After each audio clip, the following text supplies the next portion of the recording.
Hello and welcome to Dialogue Weekend. I'm Xu Qianduo. The European Central Bank has raised its benchmark deposit rate for the first time in more than a decade by a larger than expected 50 basis points. The euro, which briefly fell below the US dollar earlier this month, surged to a two-week high after the ECB rate hike. Will the bold attempt effectively tame European inflation? Why are the central bankers in Europe and the United States committing to aggressive rate increases amid fears of a possible recession? To find out more, I'm joined by Andy Mock, Senior Research Fellow at the Center for China and Globalization, Professor Ian Beck from the European Institute of the London School of Economics and Political Science, and Rebecca Christie, non-resident fellow of Brogo. Welcome to the show. Rebecca, I will start with you. The ECB previously said they will increase the rate, but by a smaller margin. Obviously, they acted more aggressively than expected. What prompted such aggressive action? The thinking seems to be that inflation is a problem now, and if possible, it would be good to get ahead of it. A slow and very gradual increase in interest rates might have the effect of taking effect on inflation and the economy at the same time and causing as much damage as it does help. So my guess is that by acting now a little bit more aggressively, they hope to bring prices in, and then they can pause and give the economy time to adjust and hopefully not slide back into recession. Ian, what's your take of this European Central Bank move to increase the rate by 50 basis points?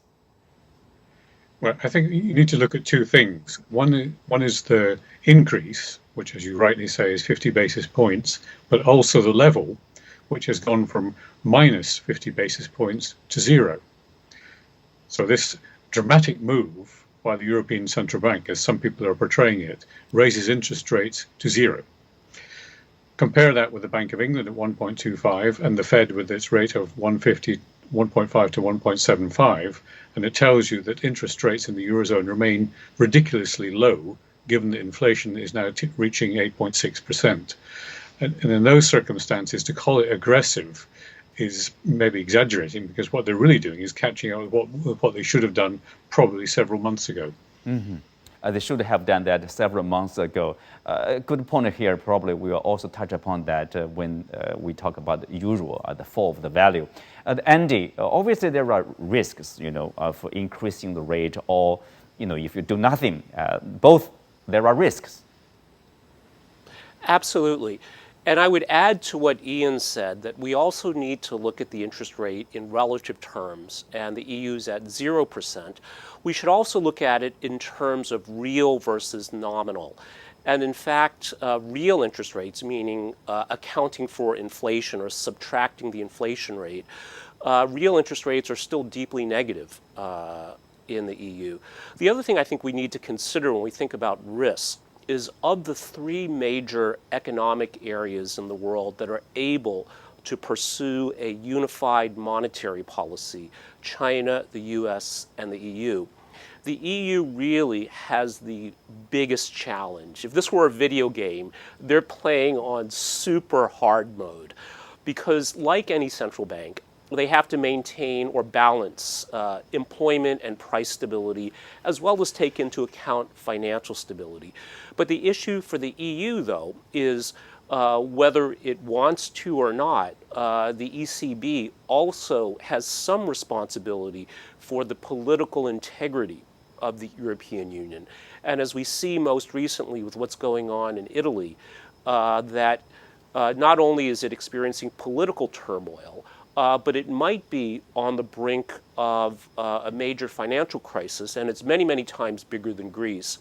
And the EU has to take steps, and of course it has recognized this. And I think in this way, it is constrained in what it is able to do, and that is a very, very major risk. But I think the biggest risk and the biggest challenge facing the EU and the ECB when it comes to monetary policy is they just have significantly greater challenges to address than your typical central bank.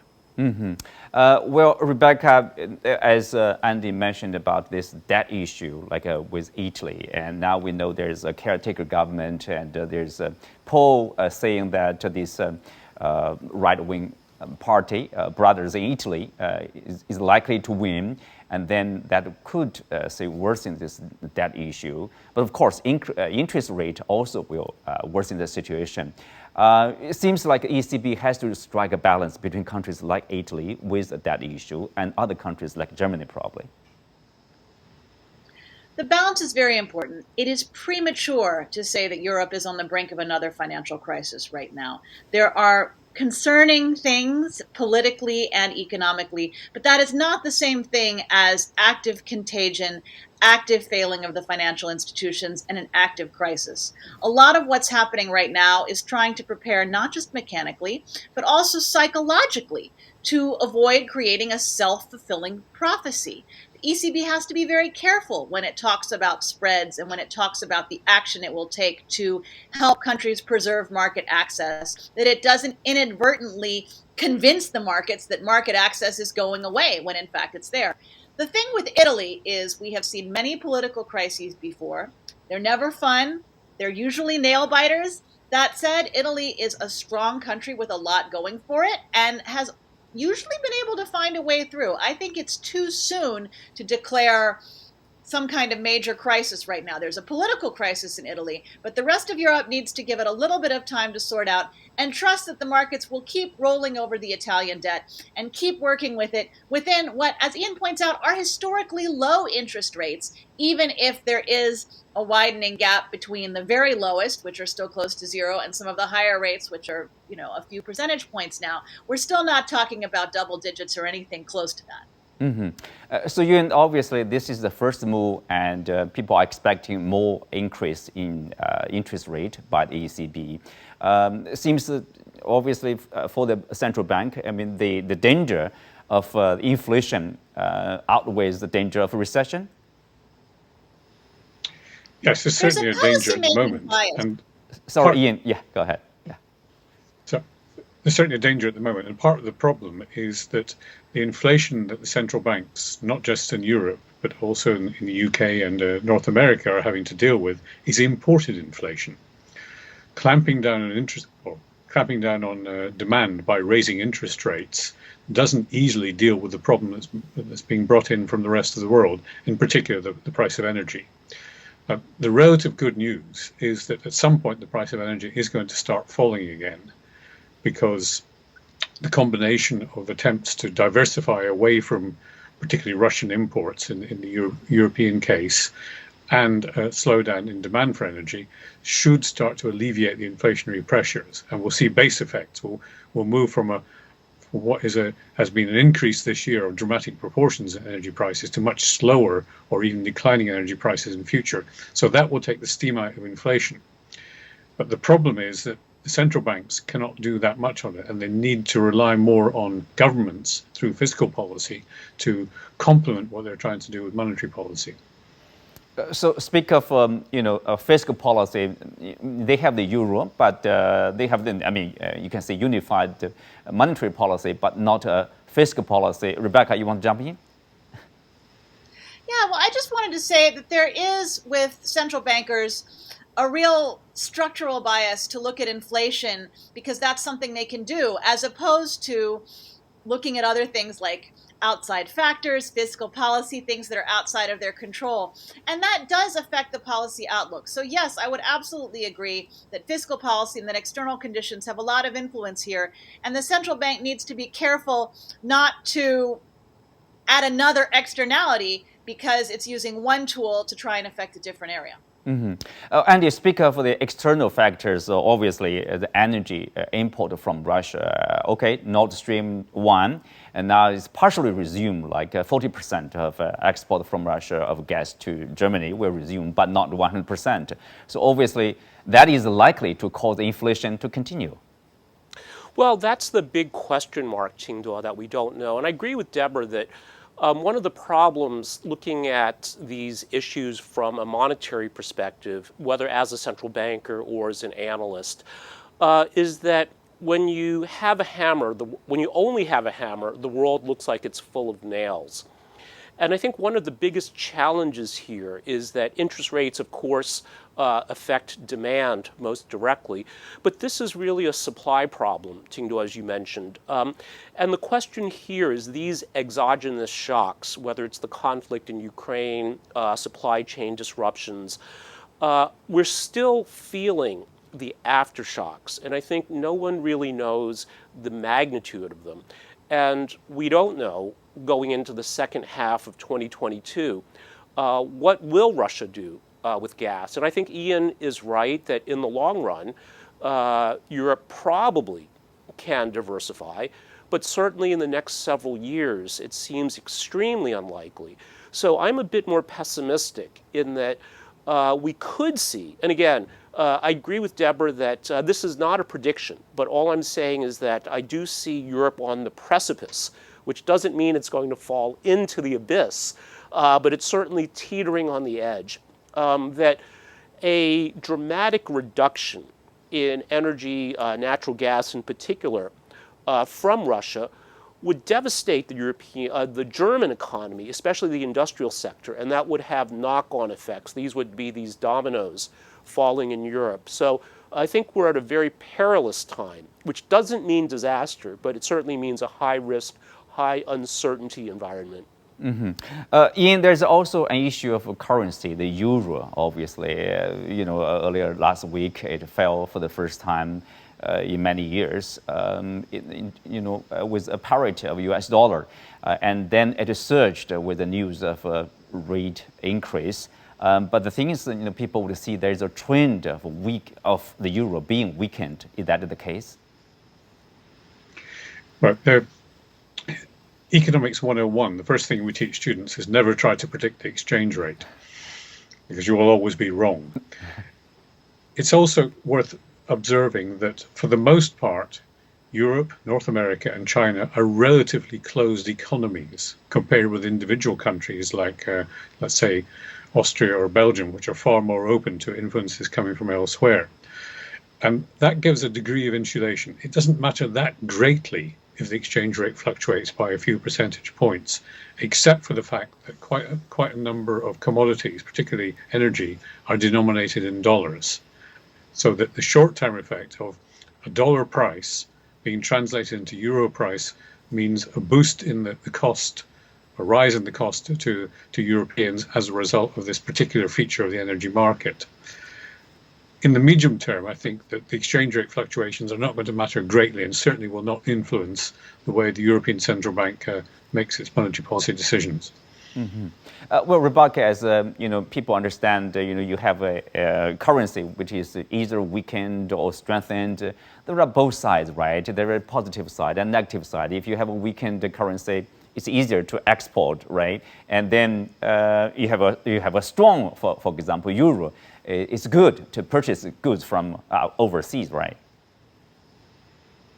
Well, I would absolutely agree that policymakers aren't looking at the exchange rate as the driver of what they're trying to do.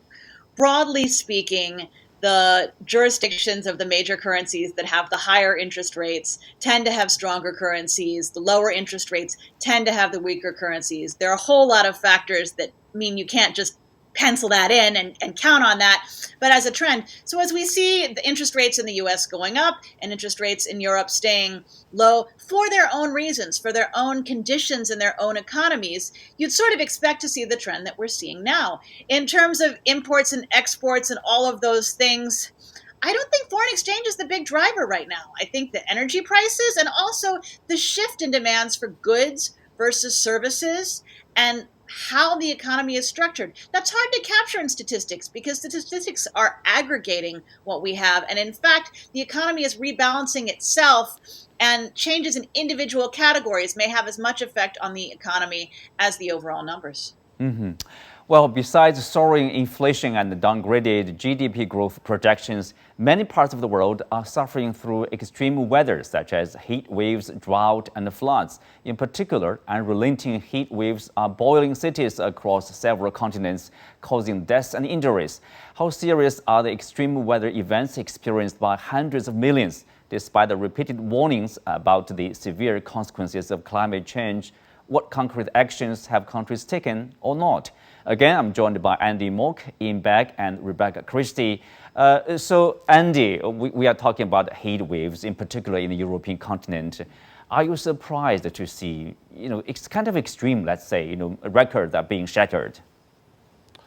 Well, yes and no, Tingdua, because on the one hand, if you talk to people at the United Nations, other multilateral organizations, as well as the many NGOs that pay attention to this, they've long been saying this is inevitable. That being said, I think we're all perhaps shocked by some of these visceral images, wildfires in the UK, etc. These extreme heat events in the northern hemisphere where we're having summer now is certainly shocking at an emotional level. But again, for people that pay attention to these things, they would all say this is inevitable. And we need to point out, too, that this is also tied to what we were talking about earlier, in that this, of course, affects food security and national security as well. These topics are all related. Mm-hmm. Well, Rebecca, what we are seeing, the drought, the floods, this record-breaking heat, the temperature, all part of the, consequences of climate change? In Europe, people are dying, and climate change is playing a role, architecture is playing a role, public policy is playing a role. The challenge is going to be how to address this quickly so there's no more loss of life to the extent that that's possible. And countries are going to have to change how they allocate resources, how they manage their buildings, how they take care of their vulnerable people. It's really going to be hard, and it requires immediate action. Mm-hmm. In immediate action, what are the governments doing, say the European countries, what are they doing, or as well as the public, I guess, to avoid being affected or to mitigate the effects, let's say? Well, there are many things that are being done, including making provision available in hospitals, maybe increasing the capacity of the emergency services, particularly fire services, to deal with it. And to some extent across Europe, you have seen in the past sharing of resources, particularly the firefighting resources, which go from one country being affected, not affected, to a country like Greece or Portugal, which is most in the front line of this kind of thing. But behind this, there's maybe a bigger question to ask, which is whether the infrastructure that we currently have is suited to dealing with these kinds of extremes, which are unanticipated. It's a well-known story that the southern parts of the United States became economically viable when they invented air conditioning. And air conditioning is one of the solutions to this, but it takes a long time to install. It has to be built into new buildings, new infrastructure, and so on. In the UK, we've had a strange story of railways buckling in the heat we had earlier this week. Now, it was only 2 days, so we don't want to get overexcited. But if you deal with the infrastructure by saying, let's have railways that don't buckle in the heat, you also have to be aware of what happens when it's extreme cold, because the reverse happens. So there's a lot of planning that has to go on behind this, as well as trying to alleviate the immediate consequences through various social policies. Mm-hmm. Well, Andy, do you see there's an economic toll due to this climate change? Or if this is the case, do you think that's enough to convince government, as Rebecca pointed out, to reallocate probably their resources to invest more to prevent or to slow down this climate change?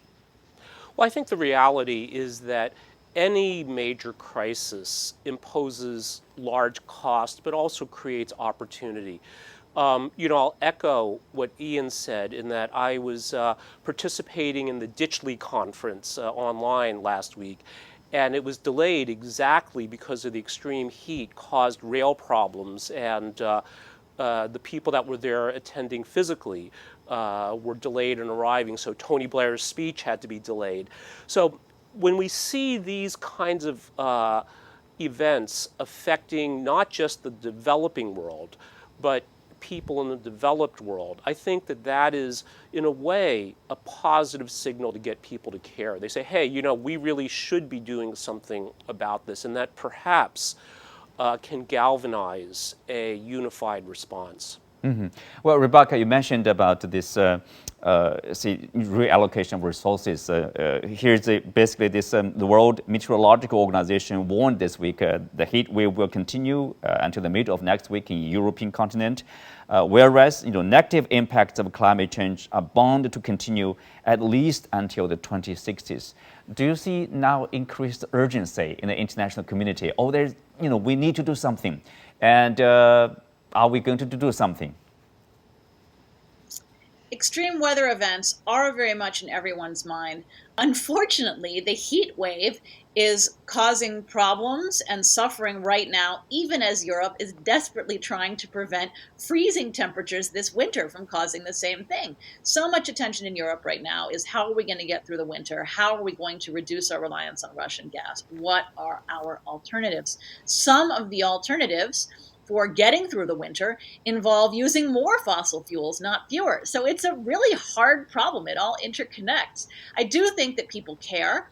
I do think that there is an effort to reduce suffering and loss of life as much as possible. I don't think anyone is encouraging suffering as a way to further the long-term agenda.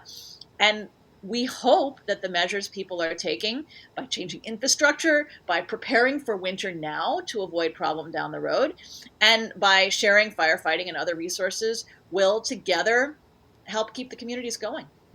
Well, Ian, speaking of the government action, Germany and other countries are going back to coal-fired plants, for electricity, for power, and then, European Union passed this bill basically labeling natural gas and nuclear power as green energy, renewable energy. Are we reversing our efforts against climate change?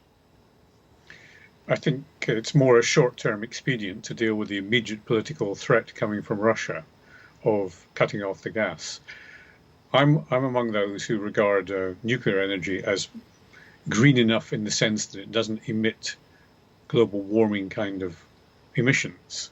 So yes, we can probably accept that there is a justified case for maintaining nuclear energy, but it's clearly something that has to be done at a global level.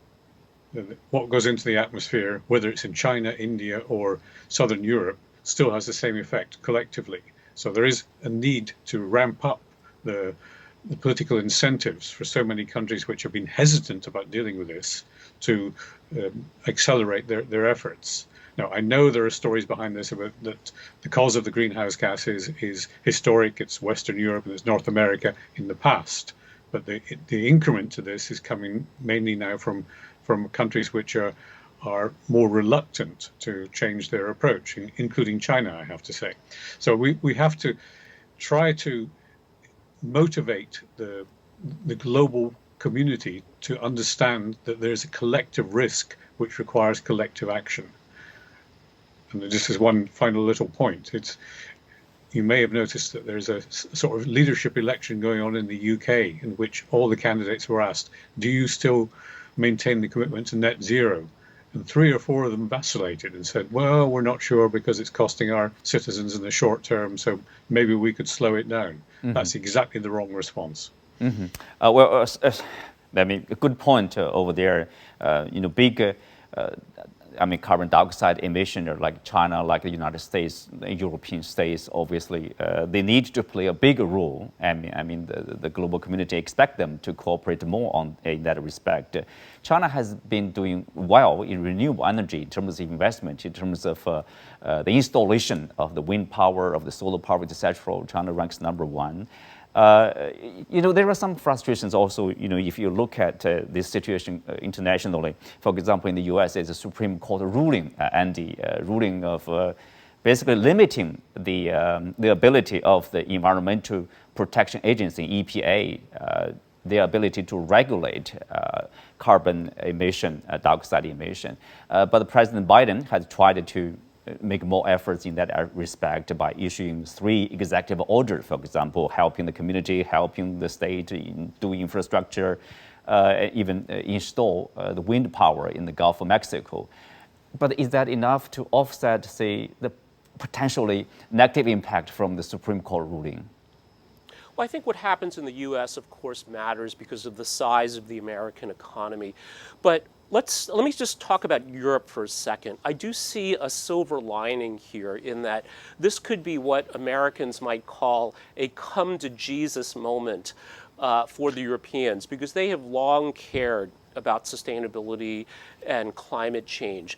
But they've also perhaps somewhat immaturely and perhaps not completely, let me put it this way, thinking through the importance of Western values, and have criticized China, of course, on this. But also, China now is a major supplier of solar panels and related energy generation, electric vehicles is growing, that this is a time perhaps to think about not just shared values, but building a shared future where we can live together with different values in our respective countries and systems, but build a shared future that is sustainable. So I do see this, again, as a kind of a come to Jesus moment for Europeans, where they may have to confront some of their, what I would consider, prejudices in what they describe as values, and learn to work with China on this rather than get hung up on some of these ideological issues. And the U.S., we all know, a lot of the times means well, but has structural problems that make it a very unreliable interlocutor on the global stage. Mm-hmm. Well, it's an interesting point. UN Secretary General Antonio Guterres told the climate ministers from 40 countries recently that they now faced, quote, collective action or collective suicide. So, Rebecca, do you think countries like China, US, European countries, can they overcome, this so-called value-based foreign policy or approach, and then focus on cooperation, because this is a threat to everybody, every country here? I would reframe the climate change challenge as one of investment and one of figuring out how to marshal resources. The U.S. has the advantage of having very developed capital markets. It has the disadvantage of having a lot of political chaos right now and having politicized climate issues in a way that interferes with technical solutions. In Europe, there's a lot of agreement that climate is an issue. There's a lot of political resolve to integrate climate policy at all levels of the bureaucracy and the political apparatus, but you don't have the investment climate. You don't have the markets to get the investments where you need. China, of course, is a very different type of economy, has a lot of investment and interest, but also is starting from a very different starting point and has a very different population to manage. So each of these areas is working to make the investments they need, to change technology, to change the way we're doing business, and also not cause any more short-term damage than necessary during the green transition. Mm-hmm. Ian, last words, 30 seconds. Well, my last word would be not to neglect the politics and the political economy behind this. When the senator from West Virginia, a coal mining area, can hold Biden's administration to ransom because he wants to support the coal mining industry, that's an example of how a narrow interest can thwart many of the things we're talking about. And maybe the biggest challenge is to overcome all these narrow interests. Or overcome the narrow interests. On that note, we conclude today's show. Many thanks to our guests. You can also find us on the CGTN app on YouTube. I'm Xu Qinduo. Thanks for being with us. See you next time.